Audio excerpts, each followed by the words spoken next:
कुशीनगर नाम के एक छोटे से गांव में केशव नाम का एक लकड़हारा रहता था।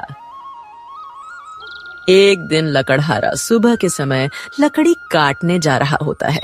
तभी उसकी पत्नी सुनीता उससे कहती है, आखिर ऐसा कब तक चलेगा जी? हर रोज आप उम्मीदों का बोझ लेकर सुबह घर से निकलते हैं और शाम होते होते खाली हाथ थके हारे निराश होकर घर लौट आते हैं। क्या तुम्हें दिखाई नहीं देता? इस पूरे गांव में अगर किसी की हालत सबसे ज्यादा खराब है तो वो हमारी है। ना ढंग की आमदनी है, ना कोई सहारा। क्या करूं सुनीता, जब मेरी किस्मत ही फूटी हुई है तो भला मैं क्या कर सकता हूं? हर बार लगता है कि अब हालात सुधरेंगे, अब जिंदगी थोड़ी आसान होगी, लेकिन नहीं। जैसे ही एक उम्मीद की किरण नजर आती है, वैसे ही कोई ना कोई मुसीबत आकर सब कुछ उजाड़ देती है। अब तू ही देख, पहली बार जैसे तैसे थोड़ा बहुत पैसा जोड़ा था, सोचा था कि घर की मरम्मत करवा दूंगा, लेकिन तभी तू बीमार पड़ गई। जो कुछ भी जोड़ा था सब तेरे इलाज में चला गया। उसके बाद सोहन के हाथ में वह गहरी चोट लग गई। उसका इलाज करवाने में जो बचा खुचा था वह भी चला गया। दोनों पति पत्नी आपस में बात कर ही रहे थे कि तभी उनका 8 साल का बेटा सोहन उनके पास आता है। वो अपने पिता से कहता है, पिताजी, हमारे घर में बहुत दिनों से कोई अच्छा खाना नहीं बना है। हर रोज रूखी सूखी रोटी खानी पड़ती है। हमारे घर में दूसरों की तरह अच्छा खाना क्यों नहीं बनता पिताजी?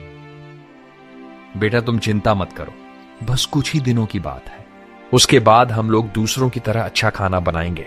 फिर जो तेरा दिल करेगा वही खाएंगे। पिताजी, हमारे घर के बराबर में जो मोहन चाचा रहते हैं, कल उनके घर बहुत अच्छा खाना बना था। खाने की खुशबू सूंघकर मैं उसके घर चला गया, लेकिन उन्होंने मुझे देखते ही खाना छुपा दिया। अपने मासूम बेटी की बात सुनकर सुनीता रोने लगी।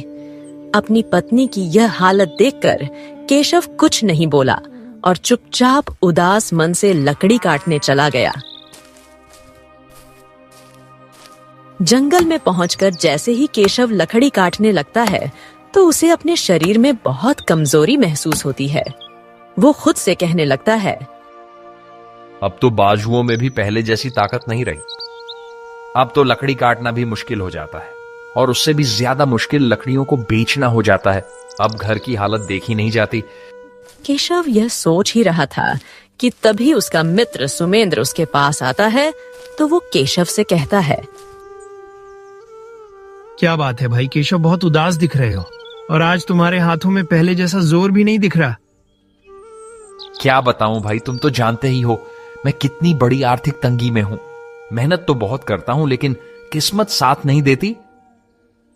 केशव की बात सुनकर सुमेंद्र कहता है, भाई केशव, तेरी यह हालत देखकर तरस आता है, लेकिन कोई कर भी क्या सकता है। अब तो गांव के लोग भी तेरे बारे में उल्टी सीधी बातें बनाते हैं। जब तू आज लकड़ी काट कर आ रहा था तो एक आदमी मुखिया जी से तेरे बारे में कह रहा था कि केशव को गांव से निकाल देना चाहिए, क्योंकि केशव बहुत बड़ा मनहूस है। उसकी मनहूसियत धीरे धीरे पूरे गांव में फैल रही है। उसकी वजह से कभी भी हमारा गांव बर्बाद हो सकता है। केशव ने सुमेंद्र की बात का कोई जवाब नहीं दिया। केशव को चुप देखकर सुमेंद्र वहां से चला जाता है। सुमेंद्र के जाने के बाद केशव सोचने लगता है, हे ईश्वर, आखिर मेरे साथ ही यह क्यों हो रहा है? मैंने तो कभी किसी का बुरा नहीं चाहा, कभी किसी का दिल नहीं दुखाया। फिर मेरे ही सपनों के दिए क्यों बुझ गए? मेरी उम्मीदों के चिराग एक एक करके क्यों बुझते गए? धुंध ऐसी छाई है जिंदगी में कि अब तो कोई रास्ता भी नजर नहीं आता। यह गरीबी, इसने मुझे अंदर से तोड़कर रख दिया है। इतना सोचकर केशव हिम्मत जुटाकर कुछ लकड़ियां काट लेता है और फिर उन्हें बेचने निकल जाता है। काफी देर हो जाती है, लेकिन कोई भी उसकी लकड़ी नहीं खरीदता। लगता है आज भी खाली हाथ ही लौटना पड़ेगा। सुनीता बड़ी उम्मीद से मेरी राह देख रही होगी, सोच रही होगी कि मैं कुछ खाने को जरूर लाऊंगा, पर मैं क्या करूं? हालात ही ऐसे हैं। अब तो घर लौटने का भी मन नहीं करता। उस मासूम की नजरों का सामना कैसे करूंगा? वो नन्हा बच्चा भूखा होगा, आज मैं उसे क्या जवाब दूंगा? पूरे दिन का थका हारा केशव लकड़ी का गट्ठर लेकर अपने घर चला जाता है। लकड़ी का गट्ठर घर के बाहर डालकर वो दबे पांव घर के अंदर गया। जब उसकी पत्नी ने उसे इस तरह आते देखा तो बोली, क्या बात है जी, आज आप इतने उदास क्यों हैं? केशव अपनी पत्नी की बात का कोई जवाब नहीं देता। अपने पति को वो चुपचाप देखकर कहती है, आप बोलते क्यों नहीं?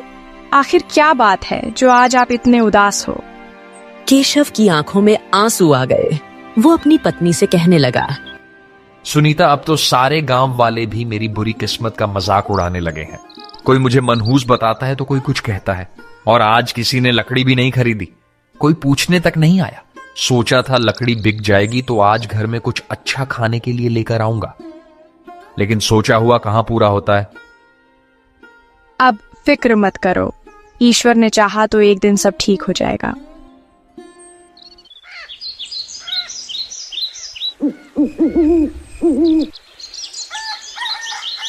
अगले दिन सुबह के समय केशव की पत्नी केशव से कहती है, कल से हमारा बेटा सोहन भूखा है। उसने कुछ नहीं खाया। उसकी भूख अब मुझसे देखी नहीं जाती। आप एक काम करो, सेठ रंजीत की दुकान से कुछ सामान उधार ले आओ। सुनीता, मैं उधार सामान लेने नहीं जाऊंगा। सेठ जी का पहले से ही बहुत उधार बाकी है। अब तो जाते हुए शर्म आती है। मुझे नहीं लगता कि हमारे हालात कभी सुधर सकेंगे। अगर ऐसे ही चलता रहा तो हमें यह गांव छोड़कर कहीं और जाना पड़ेगा। गांव में शायद ही कोई बचा हो जिससे मैंने उधार ना लिया हो। अब मुझ में इतनी हिम्मत नहीं बची कि किसी और से कुछ मांग सकूं। सबको पता है कि मैं उधार लेकर चुका नहीं पाता हूं, लेकिन करूं भी तो क्या? जो थोड़े बहुत पैसे आते हैं वो घर की जरूरतों में लग जाते हैं। तुम ठीक कहते हो। पता नहीं ईश्वर हमें किस बात की सजा दे रहा है। अब तो घर से बाहर निकलते भी शर्म आती है। लेकिन पता नहीं क्यों मुझे ऐसा लगता है जैसे एक रोज हमारी मुसीबत भरे दिन जरूर बदल जाएंगे। सुनीता, यह बात तो मैं पिछले कई वर्षों से सुन रहा हूं, लेकिन आज तक वो दिन नहीं आया जब हमें इस गरीबी से राहत मिली हो। इतना कहकर केशव जंगल की ओर चला गया। आज केशव अपने आप को बहुत ही कमजोर महसूस कर रहा था। उसके दिमाग में अनगिनत ख्यालात आ रहे थे। वो सोच रहा था, क्या बस इतनी सी थी मेरी जिंदगी? हर रोज उठते ही बस एक नई परेशानी। अब तो थक गया हूं मैं ये जिंदगी झेलते झेलते। क्या मैं इस गरीबी के लिए पैदा हुआ था?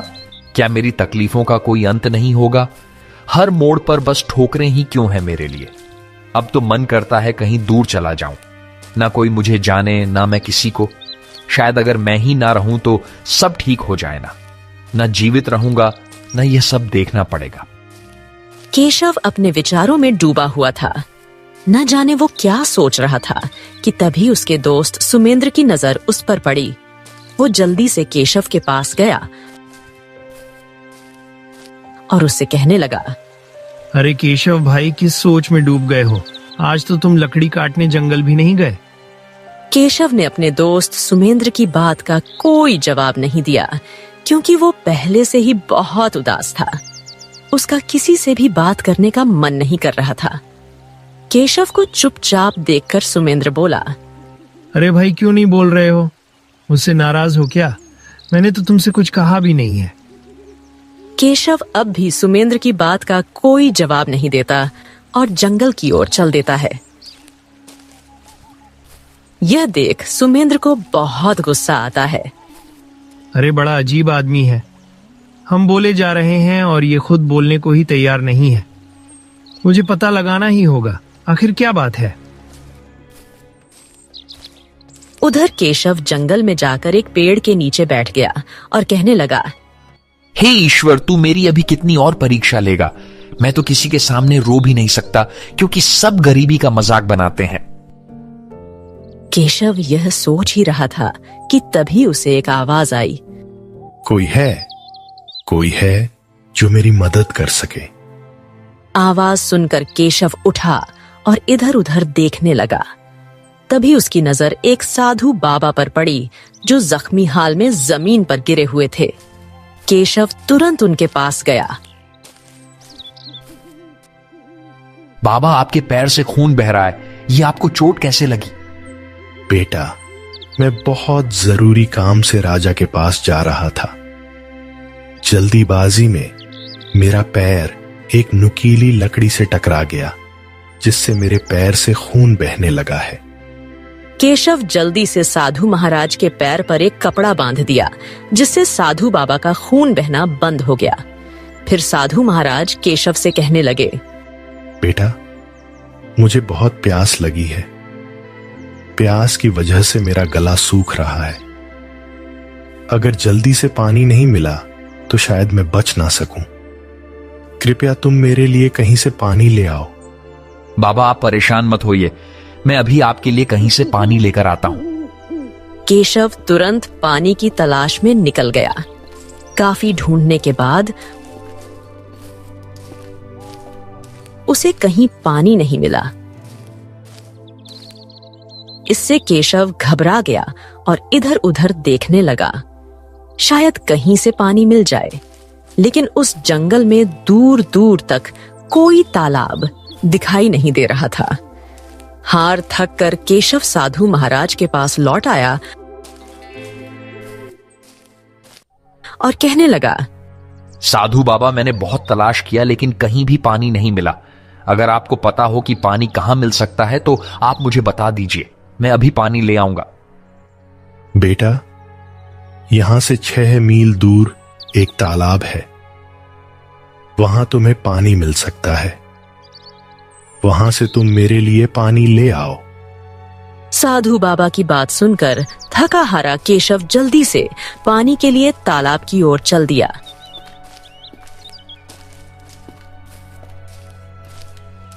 काफी देर चलने के बाद केशव तालाब के पास पहुंच गया। जैसे ही केशव ने पानी भरने के लिए बर्तन तालाब में डाला, अचानक तालाब में एक शैतान प्रकट हो गया। शैतान को देखकर केशव बुरी तरह से डर गया। फिर शैतान केशव से बोला, ए इंसान, तेरी हिम्मत कैसे हुई इस तालाब से पानी लेने की? क्या तुझे नहीं पता कि इस तालाब से कोई पानी नहीं ले सकता? अगर तुझे इस तालाब से पानी चाहिए तो मेरी एक पहेली का उत्तर देना होगा। अगर उत्तर गलत दिया तो इसी तालाब में डूबा कर मैं तुझे मार दूंगा। लेकिन एक और रास्ता है जिससे मैं तेरी जान बख्श सकता हूँ, और वो है कि तू बिना पानी लिए यहाँ से चला जा। शैतान की बात सुनकर केशव गहरी सोच में डूब गया। वो सोचने लगा, मैं यहां से पानी लिए बिना नहीं जा सकता। मैंने साधु महाराज को पानी ले जाने का वचन दिया है और मैं अपने वचन को नहीं तोड़ूंगा, चाहे मेरी जान ही क्यों ना चली जाए। इतना सोचकर केशव शैतान से बोलता है कि मैं तुम्हारी पहेली का जवाब देने के लिए तैयार हूँ। बताओ, क्या है तुम्हारी पहेली? मेरी पहेली ये है कि बिना पैरों के चलती जाए, ना थके न रुके, बस बहती जाए, राह बनाती मगर राह की मोहताज नहीं। बताओ क्या है वो जो दिखे पर पकड़ में आए नहीं। शैतान की बात सुनकर केशव सोच में डूब गया। बिना पैरों के चलती जाए, ना थके ना रुके, बहती जाए, राह बनाती मगर राह की मोहताज नहीं, ऐसी क्या चीज हो सकती है? काफी देर सोचने के बाद केशव शैतान से कहता है, तुम्हारी पहेली का जवाब है पानी। पानी ही वह चीज है जो बिना पैरों के चलता है, न थकता है और ना ही रुकता, बस बहता रहता है। पानी अपनी राह खुद बना लेता है, वो किसी का मोहताज नहीं होता है। केशव का सही जवाब सुनकर शैतान हैरान रह गया। शैतान सोच रहा था कि केशव उसकी पहेली का जवाब नहीं दे पाएगा और फिर वो उसे खा जाएगा। लेकिन केशव ने बड़ी ही चतुराई से शैतान के सवाल का सही जवाब दे दिया। इससे शैतान को बहुत गुस्सा आया, लेकिन वो केशव से कुछ नहीं कह सका। फिर वो केशव से बोला, बहुत खूब, तुमने मेरे सवाल का बिल्कुल सही जवाब दिया है। तुम पहले इंसान हो जिसने मेरे सवाल का सही जवाब दिया है। अब तुम जितना पानी चाहो उतना पानी ले जा सकते हो। केशव ने जल्दी से अपना बर्तन पानी से भर लिया और तेजी से साधु महाराज की ओर लौट पड़ा।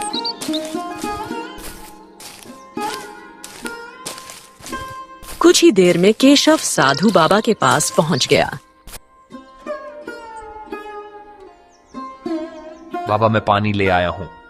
केशव की आवाज सुनकर साधु बाबा ने आंखें खोली।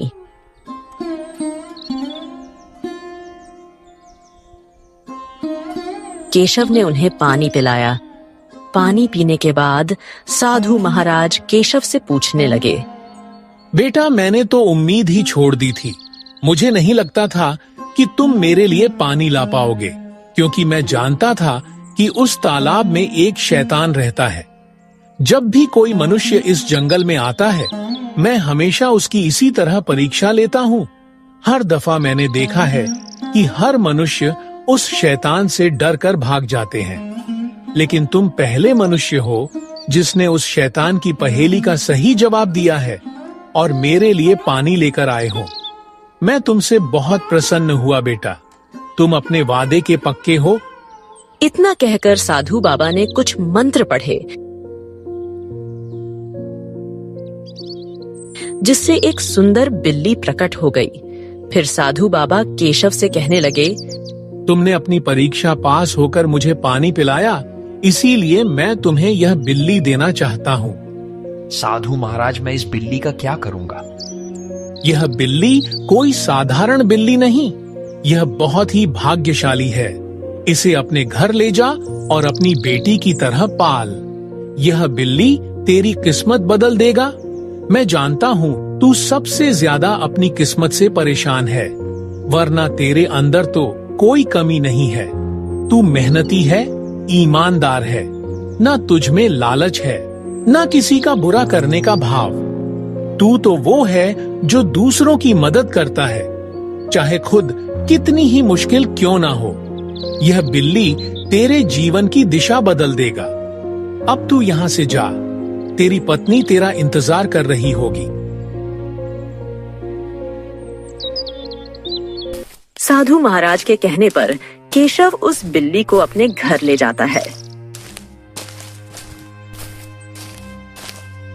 जब उसकी पत्नी बिल्ली को देखती है तो वह केशव से कहती है, आप ये बिल्ली कहाँ से ले आए जी?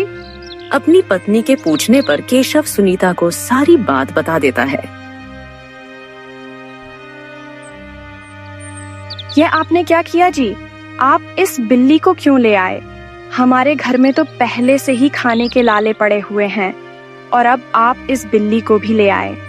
साधु महाराज को अगर कुछ देना ही था तो धन देते, जिससे हमारी मुश्किल घड़ी थोड़ी आसान होती। इस बिल्ली से तो हमारी मुश्किल और बढ़ गई है। सुनीता, ऐसा ना कहो। साधु महाराज ने कुछ सोच समझ कर ही यह बिल्ली मुझे दिया होगा। उन्हें भी तो हमारी गरीबी के बारे में अच्छी तरह से पता है।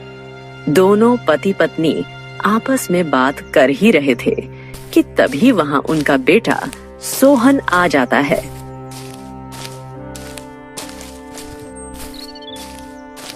बिल्ली को देखकर सोहन बहुत खुश होता है।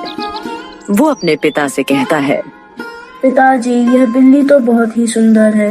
यह मुझे बहुत पसंद आया। मेरे साथ गांव का कोई भी बच्चा नहीं खेलता है क्योंकि हम गरीब हैं, लेकिन अब मैं इस बिल्ली के साथ खेला करूंगा। इतना कहकर सोहन बिल्ली को लेकर घर के बाहर चला जाता है और उसके साथ खेलने लगता है। बिल्ली इतना सुंदर था कि जिस किसी की भी नजर उस पर पड़ती, वो बिल्ली की तरफ खींचा चला जाता।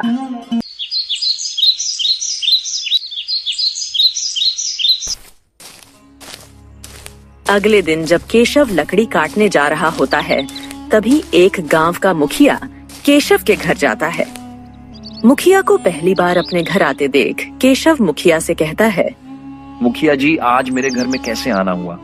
वो गरीब के पास ऐसा क्या है जो आप मेरे पास चलते चलते आए? आज से पहले तो आप मेरे घर कभी नहीं आए। तू सही कह रहा है केशव, मुझे तुझ जैसे भिखारी के घर में आने का कोई शौक नहीं है। कल मैंने तेरे बेटे को एक सुंदर बिल्ली के साथ खेलते देखा था। बस मैं उसी बिल्ली की वजह से ही तेरे पास आया हूँ। मैं वो सुंदर बिल्ली खरीदना चाहता हूँ। मुखिया जी की बात सुनकर केशव कहता है, माफ कीजिए मुखिया जी, मैं बिल्ली नहीं बेच सकता। देख लो केशव, मैं तुम्हें उस बिल्ली की अच्छी कीमत दूंगा। आप चाहे उसकी कितनी भी कीमत दें, लेकिन मैं बिल्ली नहीं बेचूंगा। केशव की बात सुनकर मुखिया को गुस्सा आ गया, लेकिन वो हरि ओम से कुछ न कह सका और चुपचाप अपने घर चला गया।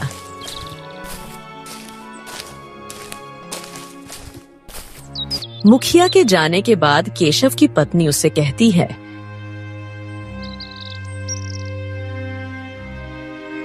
ये आपने क्या किया जी? आखिर आप इस बिल्ली का क्या करोगे? आपको ये बिल्ली मुखिया जी को बेच देना चाहिए था। मुखिया जी हमें इस बिल्ली की अच्छी रकम दे रहे थे, जिससे हमारे हालात कुछ बेहतर हो जाते। सुनीता, मैं ये बिल्ली किसी भी कीमत पर नहीं बेचूंगा, क्योंकि ये बिल्ली मुझे साधु बाबा ने भेंट किया है और भेंट की हुई चीज को कभी नहीं बेचते हैं।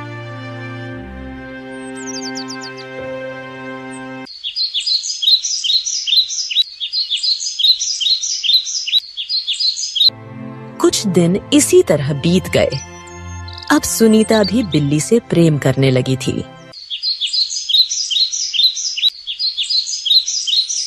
एक दिन एक बहुत बड़ा व्यापारी केशव के घर आया और केशव से कहने लगा, क्या तुम्हारा ही नाम केशव है? जी हाँ, मेरा ही नाम केशव है। बताइए क्या काम था? मुझे तुम्हारा वो सुंदर बिल्ली खरीदना है।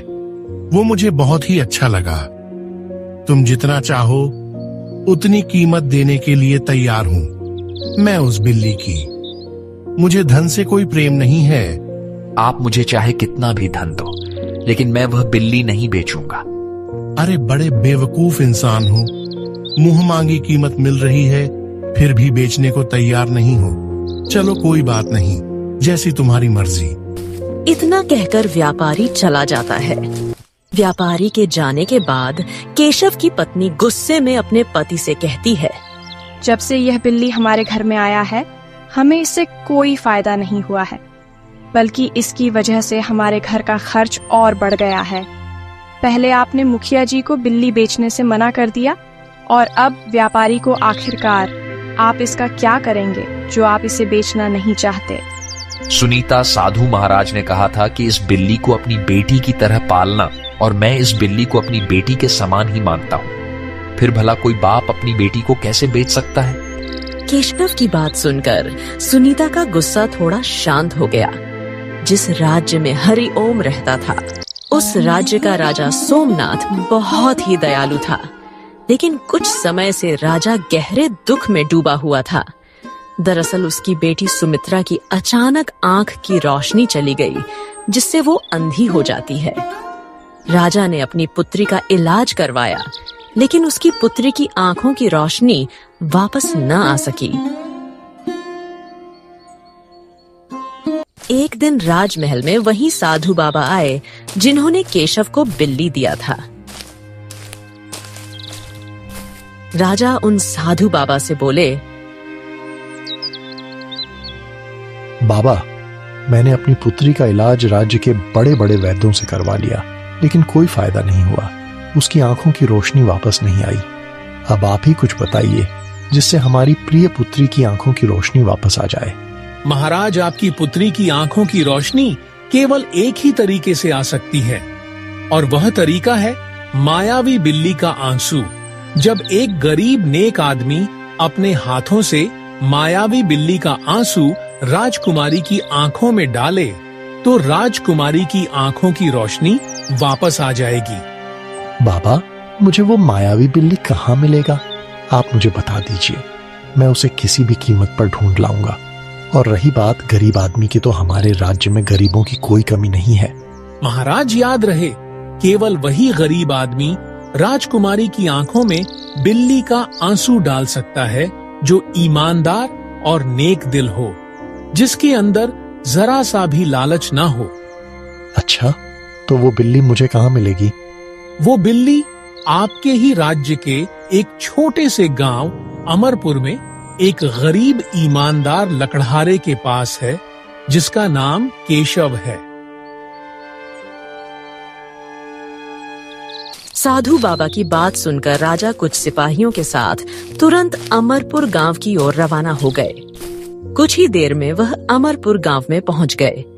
जब गांव के मुखिया को मालूम हुआ कि राजा सोमनाथ गांव में आए हुए हैं, तो वह राजा के पास दौड़ा दौड़ा गया और राजा से कहने लगा, हमारे तो गांव के भाग्य खुल गए महाराज कि आप हमारे गांव में पधारे हैं। मुखिया जी, अभी मैं किसी भी प्रकार की बात नहीं करना चाहता। आप मुझे बस इतना बता दीजिए कि केशव लकड़हारे का घर कहाँ पर है जिसके पास एक बिल्ली है। महाराज, मैं अभी आपको केशव लकड़हारे के घर ले चलता हूँ। मुखिया राजा को लेकर केशव के पास पहुंच गया। राजा को अपने घर पर देखकर हरिओम हैरान रह गया। राजा केशव से बोला, क्या तुम्हारे पास कोई बिल्ली है? हाँ महाराज, मेरे पास एक बिल्ली है।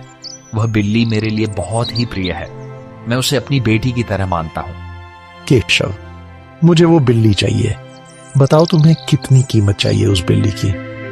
महाराज क्षमा कीजिए, मैं उस बिल्ली को बेचना नहीं चाहता। महाराज, इसकी निडरता तो देखो, ये आपको बिल्ली देने से मना कर रहा है। केशव, मुझे उस बिल्ली की बहुत जरूरत है। मैं तुम्हें उस बिल्ली के बदले इतना धन दूंगा कि तुमसे पूरे जीवन में खत्म नहीं होगा। महाराज, मुझे धन से कोई प्रेम नहीं है। आप मुझे चाहे कितना भी धन दो, लेकिन मैं वह बिल्ली नहीं बेचूंगा। अगर तुम मुझे बिल्ली दे दो तो मैं तुम्हें अपना आधा राज्य दे दूंगा। नहीं महाराज, अगर आप मुझे पूरा राज्य भी दे दो तो भी मैं उस बिल्ली को आपको नहीं दूंगा। केशव की बात सुनकर राजा को बहुत गुस्सा आया।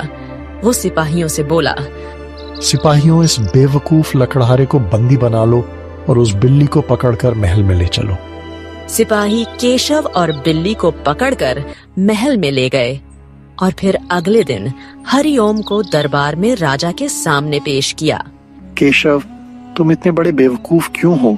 मैं तुम्हें अपना आधा राज्य देने को तैयार था, लेकिन तुमने इनकार कर दिया। अब मैं तुम्हें उस बिल्ली को बिल्कुल नहीं दूंगा। अब तुम चुपचाप अपने घर चले जाओ, वरना तुम्हें हमेशा के लिए कैद खाने में डाल दूंगा। महाराज, मैं अपने घर चला जाऊंगा, लेकिन मेरी आपसे एक विनती है। मैंने उस बिल्ली को अपनी औलाद की तरह पाला है। मैं एक बार उससे मिलना चाहता हूँ। तुम जितनी देर चाहो उस बिल्ली से मिल सकते हो।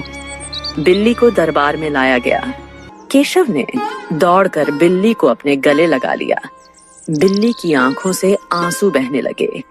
एक सैनिक ने जल्दी से बिल्ली के आंसू को एक बर्तन में इकट्ठा कर लिया। फिर राजा केशव से बोले, केशव, तुम वाकई नेक और ईमानदार हो। तुम्हारे अंदर किसी भी प्रकार का लालच नहीं है। मैं तुम्हारे ही जैसे आदमी की तलाश में था। फिर राजा केशव को सारी बात बताई कि किस तरीके से उसकी बेटी को बचाया जा सकता है। राजा की बात सुनकर केशव सुमित्रा की आंख में बिल्ली का आंसू डालने को तैयार हो गया। जैसे ही केशव ने सुमित्रा की आंखों में बिल्ली का आंसू डाला, वैसे ही उसकी आंखों की रोशनी वापस आ गई। उसकी पुत्री की आंखों की रोशनी को आते देख राजा बहुत खुश हुआ।